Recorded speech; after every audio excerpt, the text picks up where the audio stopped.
अस्सलाम वालेकुम, welcome to my new vlog. तो सबसे पहले गुड मॉर्निंग। और तुम लोगों को पता होगा जब से हम यहाँ आए हैं डिफरेंट डिफरेंट नाश्ते कर रहे हैं। तो आज मज़ेदार सा नाश्ता बन रहा था फ्रेंच टोस्ट का। तो भाई मैंने भी 2 टोस्ट और एक चाय का कप लिया और मैं फुप्पो से लेकर बेड की तरफ रवाना हुआ। तो भाईजान बेड पर बैठ कर खाने का, वो भी फ्रेंच टोस्ट विद चाय, अपना ही मज़ा है।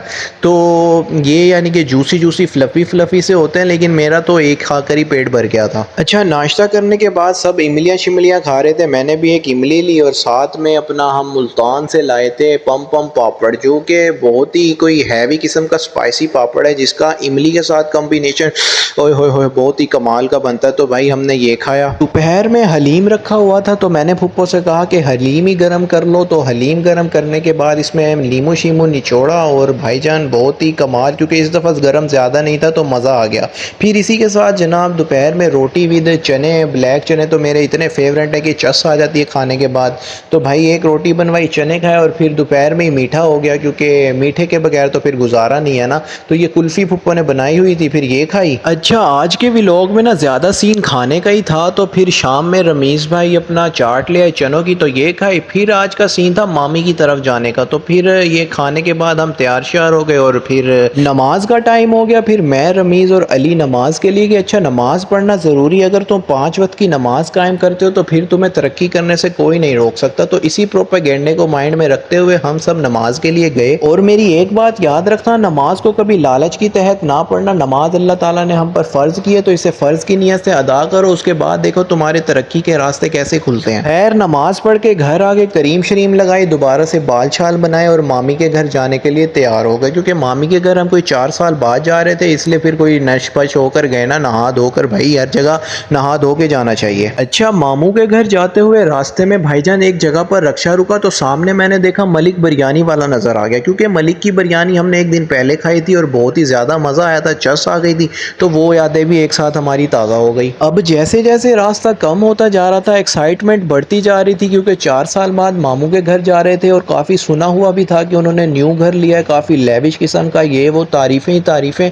तो फिर हम जब मामू के घर पहुँचे तो जैसा सुना था उससे भी कोई 1000 गुना अच्छा माशाल्लाह से उन्होंने घर लिया था। फिर हम नानी के कमरे में बैठे हुए थे, तो रोशनी वगैरह कम थी, इस वजह से मैंने वीडियो सिर्फ अपने पाँवों की बनाई। फिर हमें बाजी ने कहा कि तुम दूसरे रूम में जा के रिलैक्स होकर बैठो। तो फिर मैं, फ़ाइज़, रमीज़ भाई और साथ में अली दूसरे रूम में आ गए।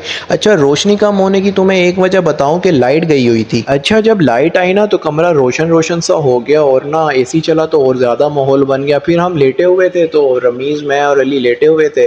फिर हमने वीडियो शीडियो बनाई, बड़ा सुकून मिल रहा था एसी में। और मज़े की बात, सारे कमरे ऐसे वीआईपी और एक ही तरह के डिज़ाइन और एक ही, यानी कि ना ज़्यादा बड़ा ना ज़्यादा छोटा, यानी कि डिसेंट डिसेंट से कमरे थे। और फिर एसी से तो माहौल ही बना हुआ था, तो मतलब हमें मज़े आ रहे थे, शशके लगे हुए थे। अच्छा, तुम लोगों को एक आपस की बात बताओ ना, जब हम ऐसे किसी शशके वाले माहौल घर में जाए ना, तो वहाँ तो भाई फिर अपने अपने खुद ब खुद मोबाइलों के कैमरे खुल जाते हैं तस्वीरें और वीडियो बनाने के लिए। तो मेरे साथ भी यही सीन होता है। तो भाईजान फिर बनाओ वीडियो शीडियो बनाए। फिर मामू आए और मामू ने कहा आ जाओ ऊपर जाके तुम्हें अपना रूम दिखाता हूँ। अच्छा, पूरे घर में ना जो मामू का रूम था ना, वो बहुत लग्जरी टाइप का था, यानी कि उनके फ़ैन का स्टाइल, एसी, 55 इंच की एलईडी, उसके बाद बेड शेड, यानी कि फुल ऐसा फील हो रहा था जैसे कि एक हायर बिजनेस क्लास का प्लेन का टिकट लेके बंदा जा रहा होता ना। बल्कि ऐसा माहौल तो उसमें भी नहीं होता जो मामू ने अपने रूम में मतलब हमें फैसिलिटीज़ दी हुई थी। और फिर मज़े की बात तुम्हें मैं ये बताऊँ, उसके ऊपर हमने फिर थोड़ी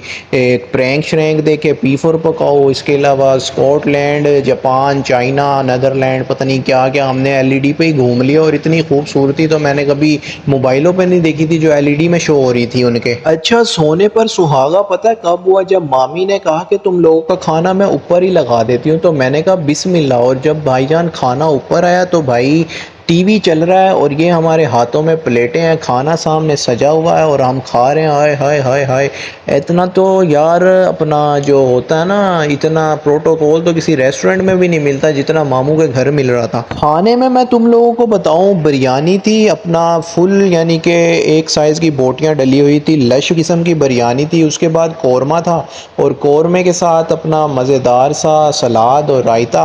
हाय हाय हाय हाय, ये तुम लोग देखो, मैंने बिरयानी ली, मेरी बिरयानी में इतने शौक से नहीं खाता, हाँ कौरमा मैं सही तरह से खा लेता हूँ, लेकिन फिर पेट भी भर गया था बिरयानी और उससे। तो माशाल्लाह से मामी के हाथ सलामत रहे, बड़ा कमाल किस्म का उन्होंने बिरयानी और अपना कौरमा बनाया हुआ था, तो यानी कि चस आ गई थी। अच्छा कौरमा मैं इसलिए कह रहा हूँ क्योंकि हम पंजाब में कौरमा ही कहते हैं, अगर इस डिश का कोई और नाम था तो माजरत, तो उस डिश का वही नाम आप सोच लेना, लेकिन मैं दिल से कह रहा हूँ बहुत ही ज़्यादा कमाल बनी हुई थी। एंड थैंक्स अलॉट, सल्यूट है मामी को, यानी कि बहुत ही लश किस्म का खाना बनाया हुआ था उन्होंने। और एंड पे तो जब कस्टर्ड आया ना तो फिर अखीर ही हो गई, क्योंकि जिस हिसाब से मैं मीठा खाता हूँ ना उस हिसाब से वो मीठा कस्टर्ड में था, यानी कि मज़ा आ गया कस्टर्ड। मैं अव्वल तो किसी जगह पर जाता हूँ तो कस्टर्ड एक दफ़ा लेता हूँ, वो भी 2-3 चम्मच का, मैंने 2 दफ़ा खाया कस्टर्ड। अब मैं मामी को भी बता रहा हूँ कि मैंने कस्टर्ड 2 दफ़ा लिया था। फिर जब मैं बाहर हाथ धोने गया तो तोतों पे नज़र पड़ गई, तो ये इन्होंने कॉकटेल वगैरह रखे हुए थे, बजरीज वगैरह थे, और एक मासूम सा तोता बेचारा अलग से पिंजरे में पड़ा हुआ था रिंग नेक का। फिर दोबारा रूम में आया तो सोचा मामू के रूम में भी वीडियो बना ली जाए, तो अपनी वीडियो बनाई। अच्छा तुम लोगों को मैं एक और चीज़ बताता चलूँ, जो इनका डाइनिंग रूम था ना वहाँ की मैं वीडियो बनाना भूल गया,